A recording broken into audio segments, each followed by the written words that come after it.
Be the person you want to love.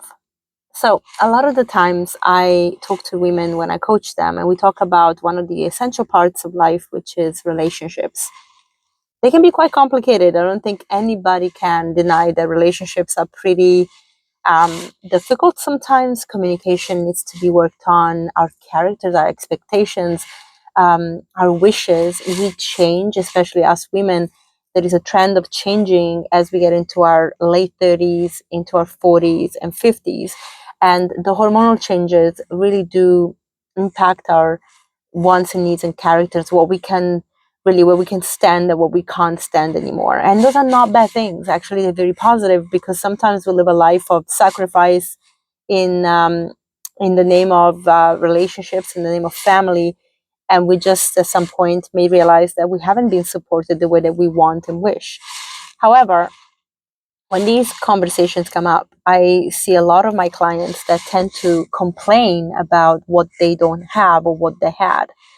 And they are like, I just would like to be with this person, this person, this person. And those are the characteristics. And I always ask one question, and that is, are we, when we find ourselves in those situations, are we actually the people that we would like to love? This might sound crazy to ask, because it's like, what do you mean? Like, are we looking for something in someone else? But actually, the work starts first at home, right? It starts within ourselves. A lot of the times, relationships don't work, not so much because the other person is wrong for us, but because our vessels are just not compatible anymore. The energy we give each other cannot be held in that vessel. And so what we need to do is to become the version of the person that we will love. So if you think that perhaps you are too strict on certain things, can we become a little more flexible? Can that allow us to actually see another person's opinion and respect it more, and maybe embrace things that are different to what we are used to? Maybe if you're someone that is very afraid and has a particular attachment style, perhaps, that can sometimes deter a relationship. Maybe you are very anxious attached, and you are therefore taking everything with a sense of alert and fear. How can we change that?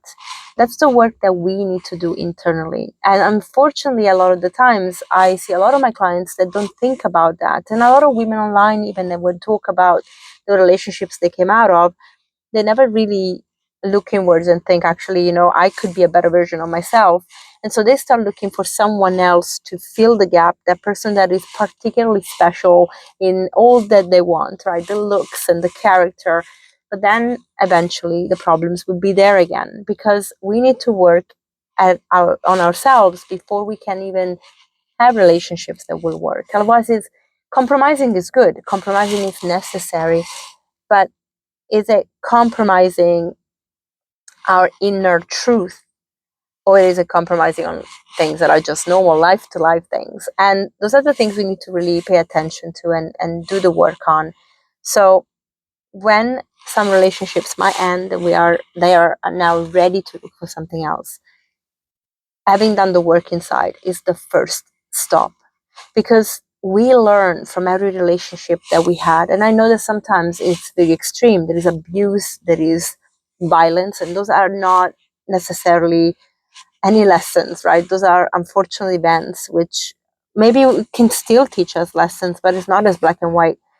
But in normal relationships where we ended because of character flaws, or maybe we don't communicate very well, then understanding our part in those relationships is extremely important.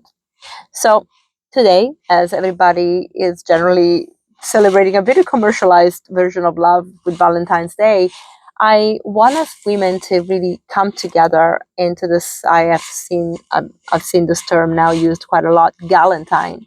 So the gals come together, and again, I don't know how they mean it. I don't know how they promote this, but actually, I would love us to be there for each other, not just today, but always. And equally, I want us to really celebrate love, not just today, but always, because ultimately, love is what makes our world go round, is what literally, because with love, we can forgive, we can be open hearted, we can see the possibilities, we can find honesty we can face very hard conversations and situations with the benefits for everybody in mind, right? We're in a world where everybody's so afraid of letting go of things that we hold on to, from relationships to actual physical things, and sometimes we lose our north. And so let's be there for each other. If you are a single woman or a single man, but in this case I'm talking to you ladies, if you're a single woman, it's okay, and you can absolutely find joy and love in yourself every day, because ultimately you have to be grateful for every step you take to becoming the person that you will want to love. So have a great day, have a great evening, enjoy your bathtub, maybe with candles of soft music or a beautiful book, a facial, do whatever you want to do to feel good. And if you're in a relationship, enjoy your time together. No pressure. Try not to commercialize love. This day is a little bit silly, but still, it's quite nice to. Sometimes we just need a reminder to actually get back into valuing things. Maybe that's what these days are for. So, without judgment, we're just going to enjoy that. But yeah, have a great evening. Bye.